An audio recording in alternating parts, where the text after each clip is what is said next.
Listen, happy Sunday. Walk-in cooler's not working. I just walked up. Listen, dick, that is super odd. Why in the world would you be short cycling like that?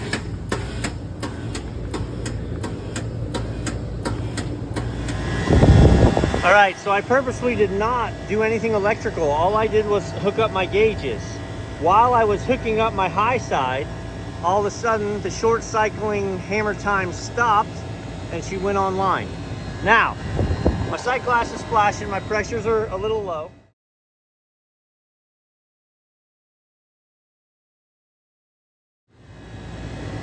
But we've either got a bad low pressure control, which is what I would guess was cycling us on and off like crazy. Okay, I don't have my headset.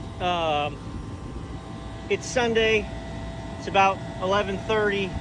These guys showed up today and their walk-in cooler was 50 degrees. We can see the sight glass is short. First and foremost, I am gonna fill it. I don't see any evidence of a giant leak, so we're gonna fill it so we can temp. I don't even have to bring manifolds anymore. This is how I run with this, so that now I can literally bleed in my refrigerant. I weigh my bottle downstairs so I can clear my sight glass. We're gonna start with this. What's crazy is, there goes your low pressure control again. I think, let's look at pressure. So it's funny, I just took off my temperature discharge, okay? That's blown out. Okay. We shouldn't be short cycling like that. We should be open or we should be closed. So I'm gonna check now if we're off on our low pressure control or our high, but I actually feel like it's gonna be our high, because remember, when I got here, it was doing this. I put on my gauges and it stopped. Well, does that mean when I cracked a little bit of high pressure off, it was enough? And now that I've bled a little in, it's too much? No, I really think it's the low pressure control. I'm set to cut out at 15 PSI right now. And I'm down to 6 and it's not dropped out. So I capped just this, all right? And it's just because that's clearly broken. I don't think that's your problem, because that doesn't necessarily self-reset like it should. My problem did not immediately go away. I still chunked on and off for a few seconds, and then I started running. All right, so here's my test. I pulled this and I straight wired it, okay? If it goes away, we got a bad low pressure control. If it doesn't, we got a bad high pressure control, I'm guessing. There you go. Don't like it.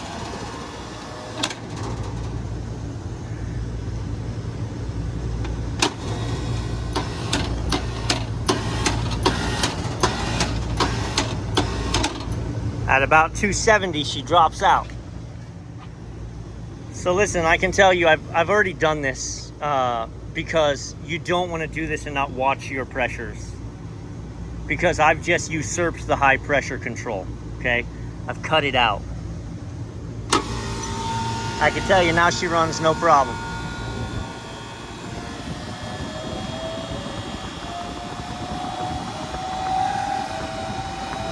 So you got a bad high pressure control. It was dropping out at 270. It wasn't supposed to drop out till 350. Okay, so again, it's Sunday.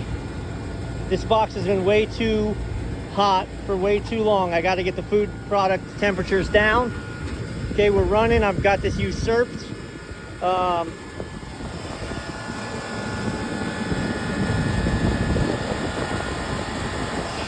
That is a hole in the discharge line that is just waiting to blow.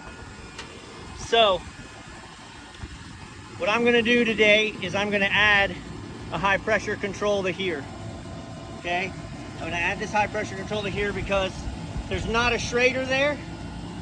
So here there is. I can add this, no harm, no foul while we're running, wire it in, and then tomorrow we're gonna come back.